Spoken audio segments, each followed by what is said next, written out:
Então vamos lá, né? Pessoal, a partir de agora, caso tenha alguma dúvida, ligue o microfone, beleza? Eu não vou conseguir ver aí o chat. Então, meus queridos, minhas queridas, nosso primeiro assunto aqui é aqueles fatores que vão interferir no crescimento bacteriano, tá bom? Porque as bactérias elas vão crescer de uma forma, mas vão ter fatores que vão interferir. Então a gente vai tentar ver esses fatores. Os fatores que vão facilitar ou os fatores que vão interferir realmente nesse crescimento, no crescimento bacteriano. Por que as bactérias elas crescem de um jeito em uma determinada situação e de outro jeito em outra determinada situação? Vai depender aí das variações que a gente vai estudar, beleza? A parte nutricional é muito importante. As bactérias, elas dão prioridade aos alimentos, tá certo? De origem animal ou vegetal. Animal ou vegetal. Carnes, frutas, então é onde as bactérias vão ter mais vontade, vai ser seu principal fator, seu principal foco. Então são os alimentos de origem animal, os alimentos de origem o quê? Vegetal. Então a gente precisa saber dessas situações. Então a origem nutricional do alimento é importante para a gente ressaltar que ela vai ser fundamental para o crescimento de bactérias. Lembrando que mais para frente, eu até falei ontem, mais para frente da aula a gente vai falar um pouco também que os fungos eles vão crescer, eles vão se multiplicar justamente nos alimentos em que não há propicidade, né? Não há essa possibilidade maior do crescimento bacteriano, certo? Então a gente vai ver aqui. Um pouco sobre a qualidade microbiológica dos alimentos, né, que está condicionado primeiro à quantidade e ao tipo de micro-organismos inicialmente presentes, a contaminação inicial. Então, isso aí vai ser um fator. A contaminação inicial presente primeiro no alimento vai ser importante para a gente identificar. E depois a gente vai analisar a multiplicação desses micro-organismos, dessas bactérias naquele alimento que a gente está analisando, certo? A gente vai analisar também aqui a qualidade das matérias-primas, a higiene, que é de fundamental importância. Imagina aí, Jaiane está comendo sua deliciosa maçã e aí ela... Não, vou usar maçã não, aquele churrasco, ela quer fazer... Tem gente querendo entrar, peraí. Pronto. Ok. Então, gente, Jaiane está querendo comer aquele seu delicioso churrasco de domingo, que ela come todos os domingos. Só que... Eita, tá vendo como é que é complicado?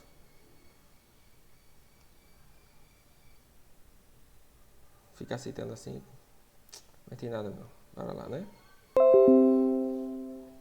Só que o armazenamento desse alimento, que é a mesma coisa de higiene, não foi feito de forma correta. Colocou a carne vários dias fora da geladeira, não foi armazenado de forma correta. Então, isso aí vai ser fundamental para o aparecimento de micro-organismos. Os micro-organismos vão aparecer aí se não tiver uma boa higienização, se não tiver um bom armazenamento, se não tiver uma boa característica desses alimentos para o consumo. Então, isso aí vai influenciar muito no crescimento bacteriano e vai facilitar, beleza? O tipo de alimento e as condições ambientais regulam a multiplicação, ou seja, vai ter bactérias que vão crescer de uma determinada forma em um tipo de alimento, vai ter bactérias que vão crescer de uma determinada forma em uma certa temperatura. Então, a gente vai ver aqui, né, sobre esses fatores, que são os fatores internos do alimento, os fatores intrínsecos, os fatores que a gente quer ver o que vai acontecer dentro do alimento, né, os fatores internos. Ou seja, se eu perguntar na prova de vocês, olhem aí, já o que pode ser uma questão de prova, igual aquela do Pili, né? Tão fácil como aquela questão do Pili. Uma questão de prova. Quais são os fatores inerentes à contaminação da bactéria, né? Então, vocês vão colocar fatores inerentes ao alimento, né? Que são, no caso, os parâmetros intrínsecos, ou seja, os parâmetros intrínsecos internos são os fatores do alimento, os fatores internos intrínsecos dentro, que é o pH, a atividade da água, tudo que vai ter em mente o alimento, tá certo? Aquilo que vai levar em consideração o alimento, pH, atividade da água, e também os fatores inerentes ao ambiente, aos externos, ou seja, intrínsecos dentro do alimento, extrínsecos fora do alimento, parâmetros extrínsecos, extra, fora daquele alimento que a gente está analisando, tá certo? Então, os fatores inerentes ao ambiente, que são os fatores aí, os extrínsecos, né? Os fatores extrínsecos, os fatores externos, temos aí temperatura, umidade relativa do ar, umidade relativa, né? Presenças de gases. Aqui que eu gosto muito de usar o exemplo aí o principal fator extrínseco, a temperatura, né? A temperatura que vai ser de extrema importância, porque tem bactérias que crescem em uma determinada temperatura, tem bactérias que crescem em outra temperatura. Se tiver muito quente, às vezes as bactérias elas não vão conseguir crescer, se tiver muito frio também. Então, às vezes tem bactérias que preferem mais o calor do que o frio. O frio elas já não conseguem. Então, às vezes, uma carne armazenada em uma geladeira é um ambiente melhor, que vai estar lá controlado pelo frio, mas se ficar muito tempo também na geladeira, apodrece. Então, você tem que ver a questão do armazenamento também. Se ficar muito tempo para poder usar, tem que ser o freezer. Se for usar em pouco tempo, tem que ser a geladeira. Então, tem que ser esse processo de armazenamento, que é muito importante, tá? Que é muito importante para você entender como armazenar e para evitar essa contaminação das bactérias. Então, você perguntar na prova, quais os parâmetros inerentes à contaminação da bactéria? Aí vocês vão colocar aí os parâmetros intrínsecos e os extrínsecos. Aí vocês vão falar, os intrínsecos, eles vão ser os fatores internos, que vai ter o pH e tal. Os extrínsecos, os fatores externos, os fatores ambientais, os fatores que vai de temperatura, a presença de gases. Então, vai depender muito aí de todo o contexto. Então, você vai analisar os parâmetros intrínsecos e os extrínsecos, beleza? Os fatores interferem diretamente à multiplicação do micro-organismo.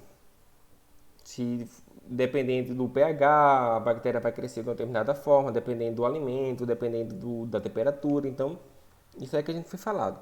Inclusive, os patógenos transmitidos por alimentos, causadores principalmente de infecções e intoxicações de origem alimentar. Aquele alimento que você come e diz, meu Deus do céu, que dor de barriga. Que dor de barriga, meu Deus. Comecei a dar uma diarreia aqui. Então, esses fatores, essas infecções alimentares, quem aí nunca teve uma infecção alimentar? Comeu aquela bela comida deliciosa, quando viu, meu Deus do céu, eu estou passando mal, né? A divisão celular da bactéria, durante o crescimento bacteriano, é precedida do aumento na massa celular, pela síntese de proteínas, polissacarídeos, que são carboidratos, lipídios e ácidos nucleicos, que é a parte de DNA, né? E RNA. As bactérias, bolores e leveduras, elas vão ter uma característica bastante diferente uma da outra, né? Enquanto as bactérias, elas se multiplicam mais rápido, elas em condições ambientais favoráveis para o seu crescimento e condições internas também do alimento favoráveis, elas vão se proliferar e fazer essa multiplicação, esse crescimento em 20 minutos, muito rápido, né? Então, às vezes a gente encontra um alimento aqui que tem uma coisa bem pequenininha de contaminação, depois já está enorme. Então, por isso que as bactérias vão se crescer de uma forma bem mais rápida. Então, vai depender muito também das condições que eu já falei, dos fatores intrínsecos e extrínsecos. Vai depender muito. se a bactéria cresce mais rápido de um fator extrínseco ou intrínseco. Então, os fatores inerentes ao ambiente e ao alimento vão interferir muito no seu crescimento também. Já os fungos e leveduras, bolores, né? Eles vão ter outro processo mais lento. Eles vão dar prioridade a outros tipos de alimento, que não sejam tanto de origem vegetal e animal. Então, se aquele alimento, se eles crescem de 2 a 3 horas, eles crescem em uma velocidade superior, uma velocidade mais lenta do que as bactérias. Então, eles vão dar prioridade aos alimentos que as bactérias não conseguem muito se proliferar. Beleza? Então, ó, pessoal. Tranquilo, né? Aqui, ó, foi. Alguma dúvida até agora, pessoal? E aí? Agora é a hora, hein? Até agora não. Muito bem, Bia. Até agora não, isso mesmo. Então, pessoal, os assuntos não são tão tenebrosos, não são tão difíceis, não, tá? Dá tranquilo para vocês analisarem aí, beleza? Então, vamos lá. Vamos para o próximo assunto. Beleza, aqui. São assuntos rápidos, pessoal. Fáceis, tranquilos. Bora lá, eu vou pedir para vocês escolher. Vocês querem que o próximo assunto seja candidíase, onicomicose ou penicillium? Onicomicose? Beleza. Onicomicose, ok.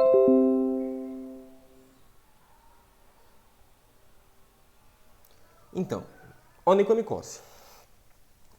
Onicomicose, ele, como a gente falou ontem, né, um pouco semelhante da candidíase, porque ele vai ser também uma infecção fúngica, uma infecção por fungos. Só que não vai ser na região genital, tá? E ele também não vai ser só um fungo, a gente vai ver mais os fungos que são caracterizados por essa infecção mais para frente. Mas olha, uma característica aqui muito presente, essa característica que a gente está vendo aí. As unhas podres, as unhas quebradiças, amarelas, feias, um aspecto bem realmente antiestético, um aspecto de desleixo, quebradas. Olha aí. Eu quero aí todo mundo olhando para suas unhas. Ninguém tem uma unha feia como essa, né? As unhas de vocês são bonitas. Nossas unhas são bonitas. Aí as meninas que são muito cuidadosos, principalmente aí com suas unhas, né? Com suas belas unhas. As nossas unhas são bonitas. E quando a gente encontra uma unha dessa, a gente chega a se assusta mesmo. Porque é um aspecto muito pesado, um aspecto muito forte chegar nesse ponto. Um aspecto muito pesado você chegar nesse ponto de infecção, nesse ponto de destruição da sua unha. Né? Então, a onicomicose é uma infecção ungueal, uma infecção caracterizada aqui nas unhas, causadas por dermatófitos, ou seja, fungos de pele, leveduras e fungos normais, outros fungos em geral. Então, a gente vai ver mais para frente também. Então, a onicomicose é caracterizada por isso, tá? Aqui é a classificação, pessoal. Meu Deus, não precisa decorar o que é cada classificação. O que eu quero que vocês saibam é a mesma classificação em si. Tá bom? Por exemplo, a classificação subugueal distal lateral. Tá bom? Subugueal distal lateral. Endônix. Lembrando, não é uma decoreba como a anatomia que a gente fazia, né, no primeiro ano. Então, é tranquilo. Subugueal distal lateral, tem o endônix, né, que esse endônix ele é como se fosse uma subvariação do subugueal distal lateral, né? Temos aí a subugueal proximal, que é o tipo mais raro. Temos a subugueal superficial branca, que afeta mais as unhas dos pés. E a distrófica total, isso aí, meus queridos, essa distrófica total já está dizendo assim, destruição total. Fica aí só uns catocos de unhas, são umas unhas uns fiapinhos de unha bem feias mesmo, né? Então, é realmente a destruição total aí da sua unha. Fica bem feia a distrófica total. Então, voltando aqui. Subungueal, distal, lateral. Bora lá. Primeiro, subungueal, distal, lateral. Vamos lá. Subungueal, distal, lateral. Endônix. Subungueal, proximal. Subungueal, superficial, branca. E distrófica total. Essa distrófica total é onde vai, ó, arrebentar com sua unha, né? É a distrófica total. Temos aí, né, um pouco dos fungos responsáveis pela onychomycosis. Temos um pouco aí dos grupos dermatófitos, né, que são o grupo de fungos causadores principalmente de infecções da pele. Temos aí as leveduras, né? Fungos unicelulares, lembrando que os fungos eles podem ser unicelulares e multicelulares, diferentes das bactérias que são apenas unicelulares, e os vírus que são acelulares. Ó, vírus acelulares, não tem célula. Bactérias unicelulares, apenas uma única célula. E fungos podem ser tanto unicelulares quanto multicelulares. Tem vários tipos. Mas aí, os fungos de pele, né, que eu já falei, são fungos filamentosos, que se valem de queratina como fonte nutricional. As leveduras, fungos unicelulares, que se reproduzem rapidamente e atacam com maior frequência as unhas das mãos, ou seja, as leveduras vão dar prioridade às nossas unhas das mãos. Os fungos filamentosos não dermatófitos, encontrados comumente na natureza como saprófitas do solo, né, que são aquelas decompositoras de matéria orgânica, que são encontradas principalmente no solo, e patógenos capazes de provocar doenças nos hospedeiros. Fatores de risco: idade. Depois dos 40 anos, você vai envelhecendo, você vai dificultando mais o crescimento da sua unha não cresce mais como deveria, sua unha não tem aquele poder de crescimento, sua unha vai ficando até mais quebradiça com o passar do tempo. Então, o fator da idade, ele é um fator de risco, sim. Microtraumas, se você for um jogador de futebol aí, ou então se você ficar traumatizando muito sua unha, tendo muito trauma lá. Imagina aí, você tá jogando boliche e cai uma bola de boliche no seu pé, hein? Meu Deus do céu. Então esses microtraumas podem ser uma abertura de uma porta de entrada para o aparecimento da onychomycosis. Sistema imunológico debilitado. Você precisa ter seu sistema imunológico fortalecido. Você precisa ter seu sistema imunológico intacto, bem estruturado, bem preparado, forte, para que esses micro-organismos de fora não entrem, não infectem, não ataquem. A gente precisa ter um sistema imunológico bom. Por isso aí, pessoal, muito suco, hein? Muito suco, vitamina C. Não digo aquela vitamina C que a gente compra de sachêzinho pra gente dissolver na água, né? A vitamina C é suco. Suco de goiaba tem muita vitamina C. Muita vitamina C. Evitem aí, nessa época, principalmente de coronavírus, refrigerantes, né? Coisas que não trazem nenhum benefício à sua saúde. Então, vitamina C é muito importante para você manter seu sistema imunológico bem ativo. Você tem que estar com seus soldadinhos do sistema imunológico bem ativos para que ele possa, pelo menos, tentar barrar aquelas infecções, né? Uso prolongado. Aí eu quero que alguém me responda aí. Vamos lá, ver as participações de vocês. Eu falei ontem. Por que entra aqui o uso prolongado de antibióticos? Quem poderia ligar o microfone e me responder? Vamos lá, começar as participações. Eu acho que é porque as pessoas ficam mais e vão se acostumando. Porque o quê? Acho que de tanto tomar antibiótico, o sistema imunológico vai se acostumando e chega uma hora que ele não vai fazer mais efeito. Então, E também é, porque mata as bactérias boas. pronto, isso. É porque é o seguinte, é, a gente toma antibiótico e o nosso sistema se acostuma com aquilo e acaba não fazendo efeito, sim. Mas isso aí para super bactérias, tá? As bactérias vão ficando mais resistentes. Só que o que acontece com o uso prolongado de antibióticos? Vamos lá, vamos fazer um balanço aqui dos micro-organismos. Vírus não tem nenhum remédio para ele, beleza? Isso a gente falou no passado, não tem nenhum remédio para o vírus. Vírus, ele só morre com o tempo. Ou ele não morre, ou só morre com o tempo. O que a gente chama de remédio para vírus é para amenizar os sintomas, para a gente conseguir ficar com aquilo, uma boa qualidade de vida durante aí a nossa doença, né?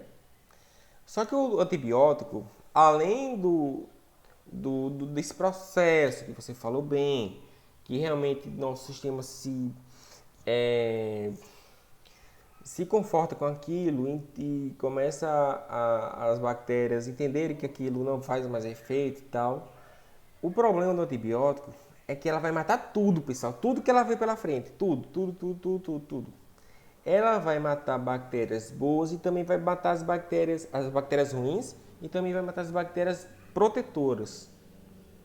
As bactérias protetoras do organismo. Então, isso faz com que os outros micro-organismos ruins afetem, tá bom? Aí aqui, alguém mais aí me responda por que a diabetes mellitus entra no grupo de risco, nos fatores de risco? Eu falei ontem também. E aí? Porque ela dificulta a cicatrização. Isso, exato. Justamente porque ela dificulta a cicatrização. Exato. Se eu estou jogando boliche e aí, porque agora no shopping é uma frescura só, né? Lá não pode nem jogar boliche de sapato, tem que ser descalço. Nem aquele sapato vocês usam mais, até porque é podre, né? Mas de qualquer forma, a maioria agora dos boliches você joga descalço. Imagine só você jogar boliche. Você tá naquela expectativa toda de jogar aquela bola. Jogou aquela bola lá pra cima e aquela bola vai direto no seu dedão do pé. Você escorregou, aquela bola vai direto no seu dedão do pé. Isso aí já entra a questão dos microtraumas, mas isso aí já entra também a questão da dificuldade de cicatrização. Se formos nós, tudo bem, doeu muito, doeu bastante, né? Mas a gente não. A gente vai se curar rápido, a gente, meu Deus, amanhã já vai estar melhor, depois da manhã em ordem. Mas quem é diabético vai demorar muito, pessoal, mas muito mesmo. Tem até diabético que tem que amputar membros por conta disso. Então, as complicações da diabetes vai dificultar realmente esse processo aí e vai facilitar a entrada dos fungos. Tá bom? Então, bora lá. Pronto. Uso prolongado de antibióticos, diabetes mellitus, histórico familiar da doença também, a genética, querendo ou não, sempre está presente, né? Má circulação no sangue periférico, a gente precisa ter uma circulação boa para bombardear sangue, para também cicatrização, para ter uma boa circulação, para não ter essas aberturas também. Essas aberturas que os fungos tanto gostam, né? Sintomas: variação da cor da unha, que se torna esbranquiçada ou adquire tons amarelados ou escuros. Onicólise, que é o deslocamento da borda livre, que começa pelos cantos da unha, né? A unha vai começar aí esse deslocamento, né? Que vai deixando aquele espaço oco e vão se acumulando mais fungos, bactérias também. Então, é um dos sintomas que a gente pode analisar. Vamos ter aí o espessamento. As unhas ficam mais duras, mais grossas, mais opacas, feias. Lembrando que a unha não pode ser nem grossa nem mole também, tá? Nem grossa nem mole também demais. A unha mole também é sinal aí de fraqueza óssea, né? Então não pode também ser muito mole. A unha tem que ser normal, gente, normal. Leuconia, manchas brancas que se instalam na superfície da unha, tá? Da lâmina ungueal, destruição dessa lâmina e deformidades que se instalam porque as unhas se tornam mais frágeis e quebradiças, então as unhas vão ficando mais frágeis, quebradiças. Dor de intensidade variável, né? Ou seja, vai doer. Isso aí é algo que vai acontecer. Vai doer e também vai feder, né? Os fungos são caracterizados por deixarem odores desagradáveis, fedores desagradáveis para a gente. Então, é muito desagradável. Um pouco do diagnóstico aí, né? A aparência das unhas afetadas pela onicomicose é um elemento importante para definir o diagnóstico. Ou seja, a gente identificou a aparência. Só que, pessoal, é aquela coisa que eu sempre falo para vocês. Muitas vezes a gente pode encontrar algo que seja muito semelhante de aparência, entendeu? De doenças. A gente pode encontrar doenças que são muito semelhantes entre si. Mas uma doença pode ser, por exemplo, uma doença de pele, outra doença pode ser uma doença fúngica, ou outra doença pode ser só um acidente que a pessoa teve em casa. Então a gente precisa fazer uma raspagem, a gente precisa identificar o fungo, se realmente é a onicomicose, porque a gente descarta outras doenças que podem também ser, né? Então a gente precisa fazer o exame fúngico, o exame micológico, né? Para a gente tentar identificar esse agente, esse patógeno e dizer o que é e tentar identificar o que realmente ele pode ser, o que pode estar acontecendo, tá? Tratamento. Se a gente precisa sempre, qualquer tratamento a gente precisa fazer um diagnóstico precoce para poder tratar de forma mais eficaz. Então, a gente fez o diagnóstico, identificou o fungo e começou o tratamento, geralmente de uso local, pomadas, cremes antifúngicas, né? Essas pomadas e cremes antifúngicos, a gente faz essa primeiro tratamento. Só que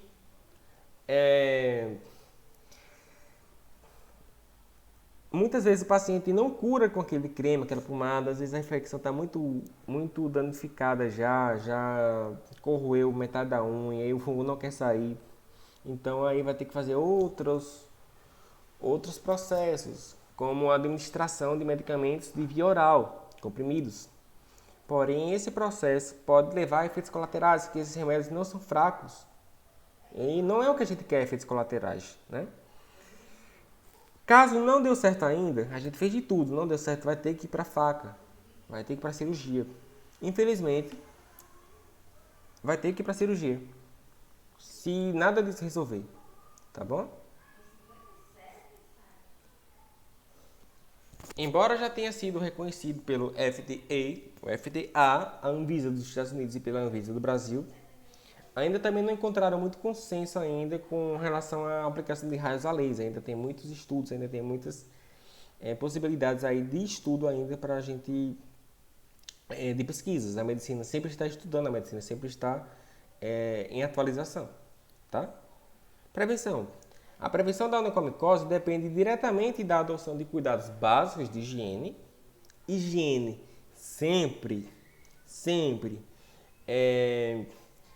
Manter as unhas curtas e limpas, porque isso aí vai evitar que o micro-organismo facilite a entrada. As unhas grandes demais também facilitam que fiquem resíduos e esses resíduos atraem micro-organismos. Tá bom? Então, a gente precisa dessas medidas, porque a onicomicose, ela vai ter esse aspecto mesmo de desleixo, de unha feia, a unha vai ficar feia. Então, não se automedique, tome os cuidados, procure o profissional adequado, o médico, para buscar seu tratamento. Não faça um tratamento no senhor Google, né? Pronto. Professor, Oi? em questão de encravamento, pode gerar? Pode, pode. Sabe por quê, Aline? Porque, querendo ou não, encravamento, ela é um trauma que a gente tem, entendeu? É um trauma, é uma abertura, querendo ou não, né? E isso facilita com que os micro-organismos possam chegar, os micro-organismos, os fungos possam entrar naquela região. Beleza? Entendi, obrigada. Entendi? Nada? Pronto, a onicomiose já foi. Pronto, agora vamos para penicílio, né? Vamos para penicílio que a gente fecha com chave de ouro e candidíase.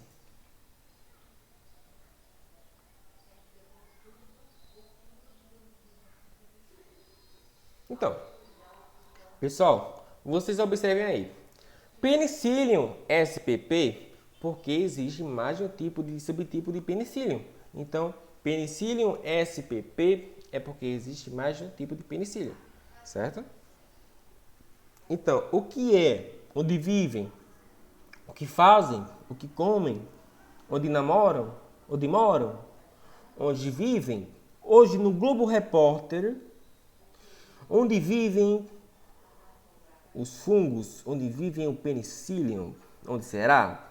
O penicillium, pessoal, eles vão viver como saprófitas, tá certo? Ou seja, do solo, sempre do solo, fazendo a parte de decomposição, toda a parte lá que a gente já falou. E são também responsáveis por causar mofo. A gente fica até achando engraçado, porque eles têm essa característica, mas por que é que foi o fungo responsável pelo aparecimento da penicilina, né? Então, a gente vai ver mais para frente. Não possui importância como agente de doença, exceto quando o hospedeiro apresenta-se debilitado. Então, isso aí está presente as características aí, certo? Aí o fungo, como ele é. Um pouco dos danos. Em condições favoráveis, o penicillium pode estabelecer-se e desenvolver-se em qualquer substrato, mas os principais são frutas, grãos, vegetais e raízes. Por quê, pessoal? Porque vocês concordam, se ele é característico da terra, principal da terra, e frutos, grãos, vegetais e raízes vêm da terra, vocês concordam que, consequentemente, esses são os substratos mais afetados, não é? Se ele vem da terra, os substratos mais afetados são esses: frutas, grãos, raízes, vegetais, tudo que vem da terra. Em sementes, os fungos provocam descolorações, redução na germinação, perda da matéria seca e alterações do valor nutricional. Quando a incidência do fungo é alta, as sementes simplesmente apodrecem, ficam podres, podrificam e não brotam. Outras podem até brotar, mas as mudas se deterioram antes de emergir, ou seja, isso aí elas não conseguem nem ficar bonitas, né? Então elas vão apodrecer de todo jeito. O Penicillium sp está presente principalmente nos restos de cultura e sementes contaminadas. A germinação dos esporos penicillium ocorre na faixa etária. Isso aí, pessoal, isso é mais a cargo de conhecimento, mas não vou fazer vocês decorarem porcentagem de temperatura, não sei o que, mas isso aqui é mais para a base de vocês, né? Saberem que tem. Sob condições de armazenagem, o Penicillium sp prolifera caso ocorram condições de 80 a 90% de condições de umidade relativa do ar intergranular e 15 a 18% de teor de umidade de grãos. Isso aí também é mais a base de conhecimento. Isso aí não vou fazer vocês também entrarem nesse processo de decoreba muito não. Mas é mais a base também do conhecimento de vocês. Mas aí a principal parte, a principal questões de prova do assunto de penicillium é esse aí. A penicilina foi descoberta por acaso pelo cientista o Alexander Fleming. Ou seja, vocês veem aí, por acaso. Esse por acaso, ele está bem empregado aí nessa frase. Por quê?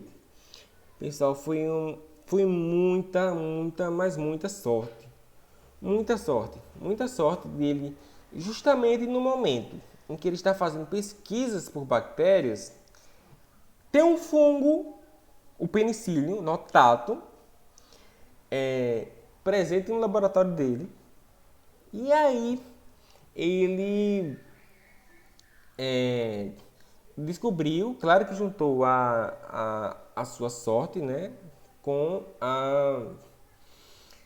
a sua capacidade de analisar e ver que aquele fungo, junto com aquela bactéria, estava prejudicando o crescimento e o desenvolvimento da bactéria. Então, juntou tudo isso. O Penicillium notatum, ele produziu fortes doses de penicilina. Ele tem essa capacidade de ter essa força contra essas bactérias. Isso aí foi o início de uma história que, ao mesmo tempo, foi perigosa e, ao mesmo tempo, foi gloriosa também. Esse aqui, pessoal, é só outro tipo de penicillium, é o Penicillium marnefei, né? Ele é um penicillium que vão causar infecções na pele e também no trato respiratório. Não é o notatum, lembrando que o Penicillium notatum, ele vai ser um penicillium voltado para penicilina marnefei. Já é outro tipo, por isso que é Penicillium SPP, certo? Então, é outros tipos causadores aí. Algumas espécies de penicillium causam infecções da pele, como o marnefei. Em indivíduos imunodeprimidos, ou seja, com a imunidade baixa, causadas por doenças como AIDS ou câncer, né? Pode afetar muito. Então a gente tem que ter uma imunidade muito boa. Mas as pessoas que têm, por exemplo, AIDS, pessoal, a característica principal é baixar a imunidade. Infelizmente, as pessoas são muito afetadas por esse tipo de penicillium. Mas voltados aí para a penicilina, né? Voltamos aí. Em 1929, Fleming desenvolvia pesquisas sobre estafilococcus, bactérias, né? Lembrando aí, pessoal, qual é a forma de um coccus? Vocês lembram? Bolinha redonda. Esférico, né? Isso mesmo. Uma forma esférica, aquelas bolinhas assim, ó. Exatamente, vocês lembram, gostei de ver. Então,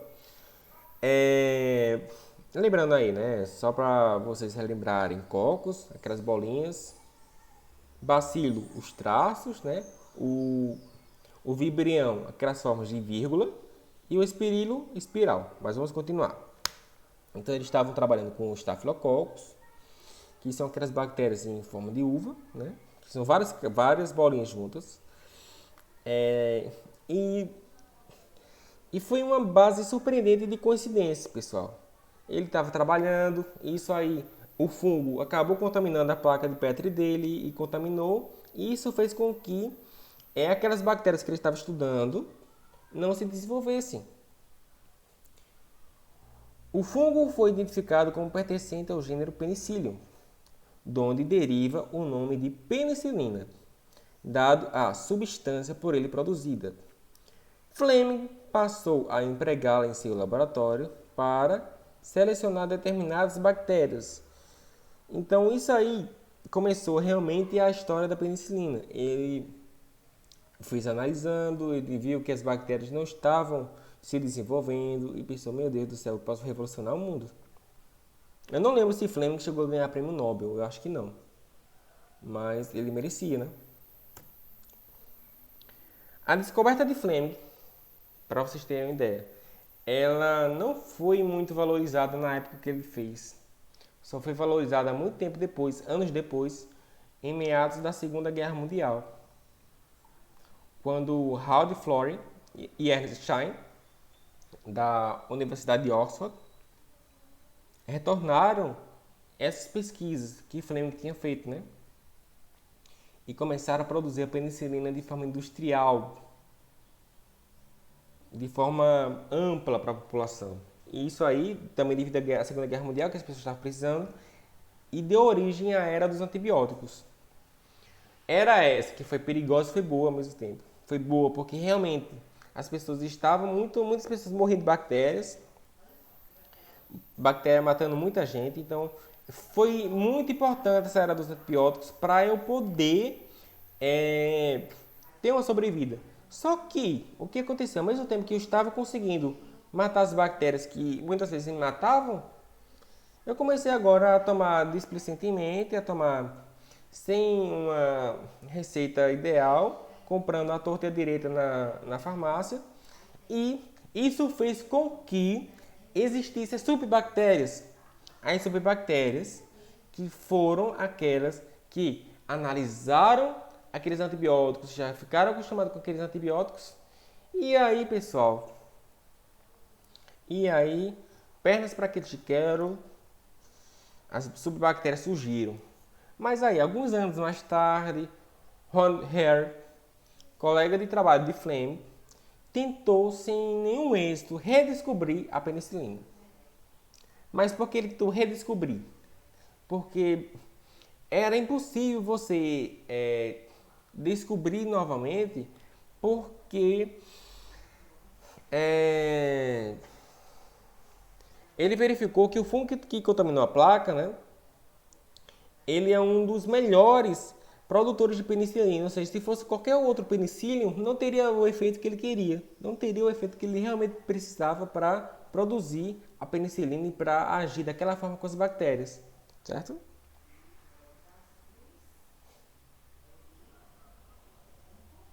O crescimento do fungo e dos estafilococos se fez lentamente, condição necessária para se evidenciar a lise das bactérias, ou seja, a destruição dos estafilococos. Os estafilococos estavam sendo destruídos, estavam crescendo de forma muito lenta. E isso aí deu-se origem até a um antibiograma.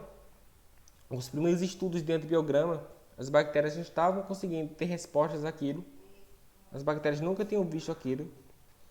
Então, no mês de agosto daquele ano, em pleno verão, sobreveio uma inesperada onda de frio em Londres, que proporcionou a temperatura ideal ao crescimento lento da cultura, que também foi muito bom. A providencial entrada do Dr. Price no laboratório permitiu que Fleming reexaminasse as placas contaminadas. Então, ele reexaminou, ele não estava dando atenção para aquilo. E observasse o halo transparente em torno dos fungos, em torno do fungo, antes de sua inutilização. Apesar de todas essas felizes coincidências, essa sorte, querendo ou não, se Fleming não tivesse a mente preparada, ele não teria observado isso e não teria a era dos antibióticos, não teria existido. Aí temos aí os tipos de penicillium. Temos aí o penicillium Marneferi, que é aquele penicílio que causa infecções respiratórias, né? O penicillium notatum, que foi o que deu origem à penicilina. O penicillium glaucum, usado para fazer queijos brie e gorgonzola. O penicillium candida, usado para fazer queijos brie e camembert. O penicillium roquefort, usado para fazer queijos roquefort. O penicillium belaia, que é mais utilizado para a parte de agroecologia, para crescimento de plantas, né? E o penicillium camembert, para fazer queijos brie e camembert. Ou seja, aí, olha aí, esses maravilhosos queijos aí, que eu sei que vocês amam, hein? Aí, esses queijos deliciosos. Inclusive, Glaucia falou que Bia adora esse queijo aqui, ó. Eu vou mandar para casa dela depois. Não, tem isso não. Pronto. Então aí, pessoal, a penicilina, né? Pronto.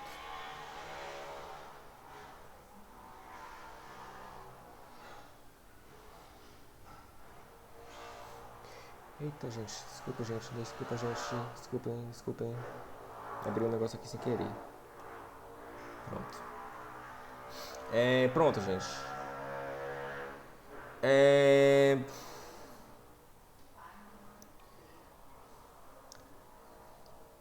Pronto, vamos aí fechar em candidíase, né? A gente viu fatores que interferem no crescimento bacteriano, a gente viu onicomicose e penicillium. Aí a gente vai fechar os conteúdos da gente agora em candidíase.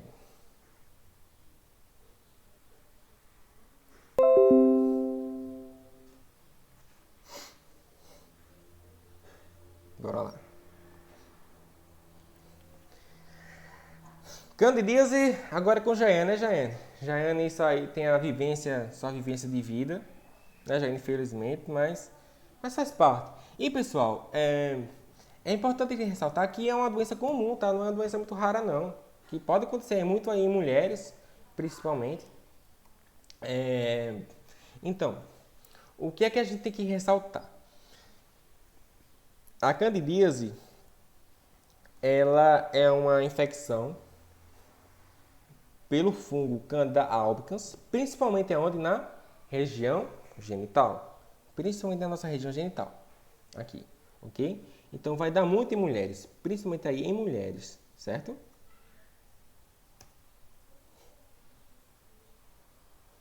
A candidíase vaginal é uma infecção muito comum, como eu falei, no sexo feminino, muito comum, que está normalmente presente na flora da região íntima da mulher. Como nossa amiga Jaiane falou ontem. Tá vendo? Ela está presente na flora da região íntima da mulher, mas que se desenvolve mais em algumas situações. Tá certo? Candidíase vaginal é mais frequente em grávidas e em mulheres com sistema imune enfraquecido. Ok? Algumas das principais causas incluem o uso excessivo de antibióticos ou corticoides, porque meu sistema vai ficar totalmente debilitado. Vai matar tudo que tiver no meu organismo. Então, meus protetores vão também ser eliminados. Então, há uma chance maior dessa Candida albicans se desenvolver e causar a candidíase, tá? A diabetes ou maus hábitos de higiene também podem fazer com que a candidíase se desenvolva, a candidíase se prolifere, a candidíase nos infecte, certo? Alguns sintomas que a gente pode identificar, que a gente pode analisar aí, são ardor, coceira, inchaço na região genital, fissuras na mucosa genital, que lembram assaduras, corrimento esbranquiçado. No homem, aparece vermelhidão e uma espécie de nata na ponta do pênis, aftas, dor ao engolir alimentos, se for o caso da cândida afetar aqui, ó, nossa língua, né? Então,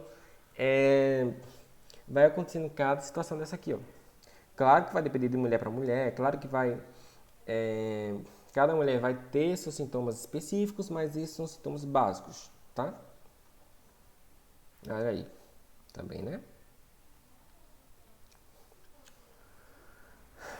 Fatores de risco. Relação sexual sem preservativo, relação sexual desprotegida, roupas íntimas apertadas, né? Roupa íntima apertada, como o Jaene falou também ontem, fica muito colado. E se ficar muito colado pode suar e aquilo também tem uma chance maior de risco de contaminação, de estimulação da contaminação. E aí também temos aí a questão de ficar muito tempo com o maiô ou biquíni molhado, né? Se vocês ficarem muito tempo com os biquíni, com roupas molhadas, é um fator de risco. Diabetes também, das complicações da diabetes, querendo ou não. Hormonalmente também as pessoas com diabetes estão desestruturadas. Obesidade também vai afetar. Gravidez também por conta dos hormônios, né? Que podem também levar a isso. Deficiência imunológica causada por doenças como AIDS e câncer. Lembrando, pessoal, AIDS e câncer não são geralmente doenças que matam por matar, principalmente a AIDS. Ela não vai ser uma doença que vai matar por matar por ela. Ela geralmente enfraquece o sistema imunológico, abre uma porta de entrada para outros micro-organismos para vírus, bactérias, fungos, e isso facilita com que seu sistema caia e você não resista àquela doença que você pegou graças à AIDS, tá bom? Então, sistema imunológico debilitado devido a doenças como AIDS e câncer, tratamentos correntes com antibióticos, como a gente já falou, também, né? Aí, roupas íntimas apertadas, ficar muito tempo com maiô. Então, para afastar a ameaça da candidíase vaginal, a higiene da região deve ser feita com o sabonete de pH neutro. Quem poderia me responder qual é o pH neutro? 7. Isso, 7. Então, o pH neutro é 7. Temos aquela linha de 0 a 14. O meio de 0 a 14 é o quê? 7. Então, pH neutro é 7. Abaixo de 7, ácido. Acima de 7, básico. Optar pela calcinha de algodão. Não usar absorventes íntimos todos os dias. Evitar roupas muito justas, né? Ou molhadas também por muito tempo. Geralmente, as meninas aí vão fazer academia com aquelas roupas bem justas, bem justas. E isso pode também ser um fator de risco, né? Não abrir mão dos preservativos, né? Pessoas com a imunidade comprometida, como portadores de HIV, ou em tratamentos contra o câncer também pode, porque o HIV e o câncer vão baixar a nossa imunidade, então nós devemos ter atenção para essas pessoas que são mais susceptíveis a ter essas doenças por estarem com sua imunidade comprometida, certo? Na consulta, o médico analisa a mucosa da vagina ou do pênis. Se necessário, faz uma raspagem, porque eu preciso. É como eu falei em onicomicose. Existem muitas doenças, né, muitas doenças parecidas. Muitas doenças que são muito semelhantes entre si. Muitas doenças que se parecem realmente. Então, essas doenças a gente precisa analisar e tentar separar o agente patológico. A gente precisa separar o agente micro-organismo que está causando aquilo. Então, por isso que a gente precisa identificar qual micro-organismo que está lá causando isso. Se realmente é cândida. Então, é necessário a gente fazer uma raspagem e fazer toda essa análise do laboratório. A gente junta o diagnóstico sempre clínico com laboratorial, a observação do médico com a raspagem, tá? Fez a raspagem, identificou o fungo.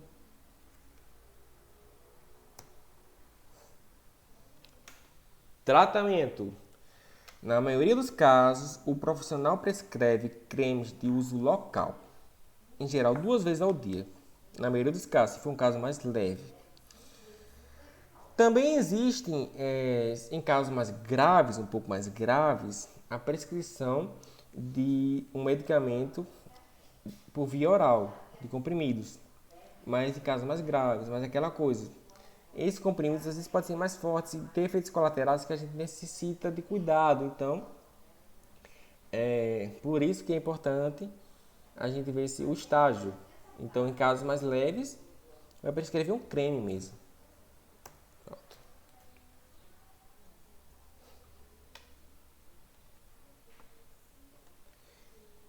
E a gente, vocês têm alguma dúvida? Alguma dúvida sobre a prova mesmo? Como vai ser? Vou repetir como é que vai ser a prova, tá? A prova terá 20 questões. Atenção aí todos. Todos e todas. A prova terá 20 questões. 5 de Eduardo, 6 minhas, 6 de Vanessa e 3 de Crispo. Quando vocês terminarem a prova, vocês vão receber a nota. Então, Aline, essa raspagem, ela é uma coleta que eu vou pegar como se fosse um suave mesmo, fazer uma raspagem daquela região. Uma pequena raspagem, só quer pegar uma amostra daquela região e colocar lá no tubinho e levar para o laboratório para analisar. Tá? Beleza? Não é indolor, é uma coisa bem simples, não é doloso, né? Então, 20 questões ao todo.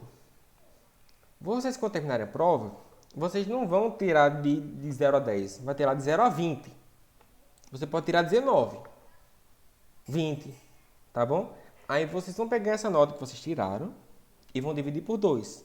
E essa vai ser a nota final de vocês, tá? Porque a gente não conseguiu colocar cada questão valer no meio, mas cada questão vai valer meio. Então, terminou a prova. Se, por exemplo, você tirou 19, você vai dividir por 2.